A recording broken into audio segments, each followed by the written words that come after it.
সময় হয়েছে দেশি বিদেশি বিনোদন দুনিয়ার হালচাল জেনে নেয়ার।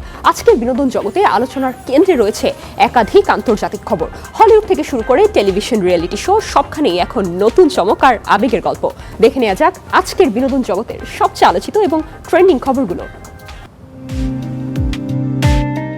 হলিউডে নতুন চমক। জনপ্রিয় টম রাইডার ফ্র্যাঞ্চাইজ ফিরছে লাইভ অ্যাকশন টিভি সিরিজে। এবার লারা ক্রফট চরিত্রে দেখা যাবে সোফি টার্নারকে, যা ইতিমধ্যেই ভক্তদের মধ্যে উত্তেজনা ছড়িয়েছে। এদিকে আমেরিকান আইডলের নতুন সিজনে ভাইরাল এক আবেগঘন মুহূর্ত। অডিশনের মঞ্চেই গান শেষে নিজের প্রেমিকাকে বিয়ের প্রস্তাব দেন এক প্রতিযোগী, যা সোশ্যাল মিডিয়ায় ট্রেন্ডিং। শোবিজে শোকের খবরও আছে। প্রবীণ অভিনেতা রাউল আরাগন ৭৮ বছর বয়সে মারা গেছেন। তাকে স্মরণ করছে পুরো বিনোদন অঙ্গন। আর সেলিব্রিটি আলোচনায় অভিনেতা জাস্টিন বালডনিকে ঘিরে চলমান বিতর্কের মাঝেই তার পাশে দাঁড়িয়েছেন পরিবারের সদস্যরা।